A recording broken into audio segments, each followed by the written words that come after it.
So let's go over the answers to your reading about forces and concussions in sports. So this was on page 25 in your orange packet. So the first one, why are concussions so common in contact sports such as football and hockey? It's because during collisions, our brain is thrown about in our heads, and contact sports that are high contact, like football and hockey, produce these harmful collisions more often. Number 2, what are 2 ways helmets can help protect your brain during a collision? So the first one, it increases the stopping time, which decreases the acceleration of the brain, which decreases the force. So that's one issue. And the second is it distributes the force over a larger area. So instead of just a very small area where the contact actually would be hitting your skull, it actually distributes the force over a wide range on that helmet. So number 3, what symptoms did Cheyenne experience due to her concussion after her biking accident? Sharp throbbing pain, dizziness, lightheadedness, and exhaustion. So I'm hoping that by seeing this, you're starting to recognize that Newton's first law of motion is all around us, and there are many places where we can observe it. So we're going to look at some applications of Newton's first law of motion. I normally demo these in the classroom live for you, but since I'm not able to be there, I videoed them so you can see them. I also have a copy of the demo table, which is just like what you used when we watched the videos earlier in this chapter. And there are many pages of this, so that way if you make a mistake, you still have some extra copies. But you're going to want to put the title of the demo at the top, and then you're going to make notes on what you observed, what do you wonder, and what do you learn. So I've got a number of classroom demos and also some videos from the author of the textbook that I normally use.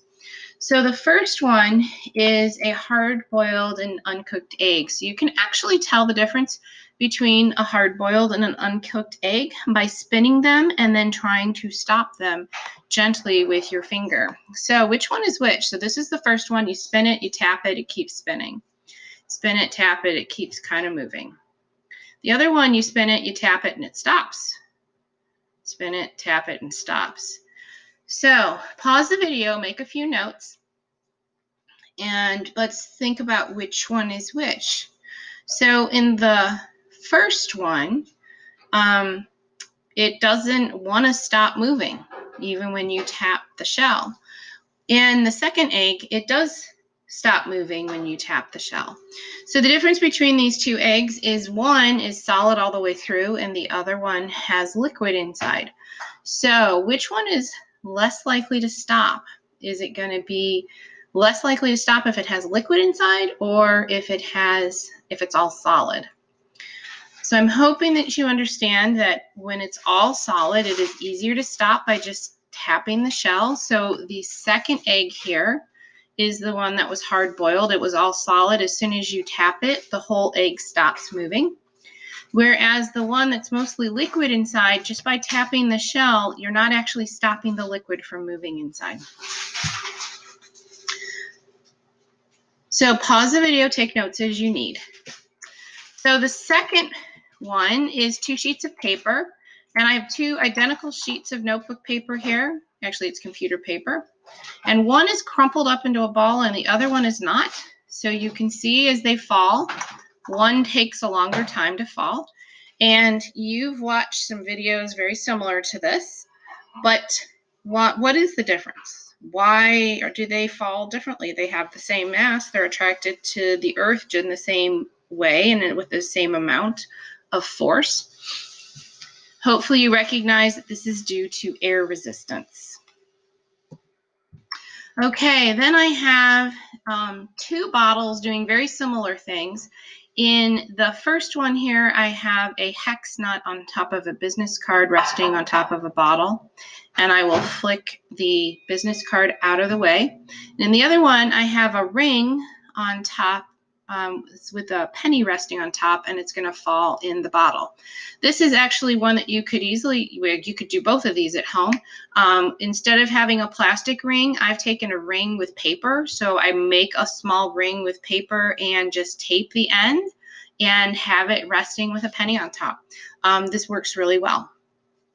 So let's take a look. So the first one, I fling the card out of the way and it drops. And in the other one, I pulled the ring out of the way and the penny drops. So why do they fall right inside the bottles? Well, it's because the attractive force of gravity causes it to fall. So it would like to stay where it is, but it can't because it lost its object that it was resting on. So it falls directly straight down into the containers. Again, pause as you need to. So this next one is one I really like to do in the classroom. There are a bunch of beads and they're all on a string here. The beads on both ends are red. You can see the end that I'm holding on to here is red. There's also a few red beads here on the bottom. The only reason they're red is so that you can find the end of this very long string of beads.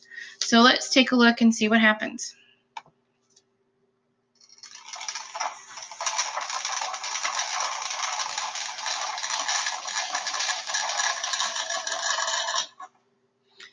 So once it starts moving, it continues moving. There are no reasons for it to stop moving because there's no unbalanced forces acting on it. It's just going to keep on moving. So that is the beads in the cup demo. So again, be filling out your tables, pausing the video as you need to in order to fill that information out. And the last one is actually one of my favorites. And when we get back to school, hopefully you'll have an opportunity to do this yourself. And it may be a while before we're able to do all these kinds of things with hands-on, but this was definitely a class favorite with last year's class. So I have a tablecloth sitting here with a dish and a plate on it. This is just sitting on my counter in my kitchen, and I am going to pull the tablecloth out from underneath. And when you do that quickly, you leave the plate and bowl sitting there on the counter. They don't actually get pulled with the tablecloth. So this is a fun demo to do. I don't recommend doing it with your family's like great dishes and china and things. If you do want to try this at home, the things that you want to be sure is that the tablecloth has no seam around the edges, so it doesn't have bumps. You'd like your table to be relatively smooth. And your dishes have to have some mass to them. If they're way too light, they will come with the tablecloth. They don't have to be extremely heavy. These are just plasticware, so they're not that heavy. But before you try it at home, test it out a little bit and see how it works. So this is the tablecloth trick demo. So by removing the tablecloth quickly, the dishes just settle on the table. So instead of making this video really long, I am going to go ahead and stop it here, but I am going to continue in the next video with the demonstrations from the author that came with our textbook.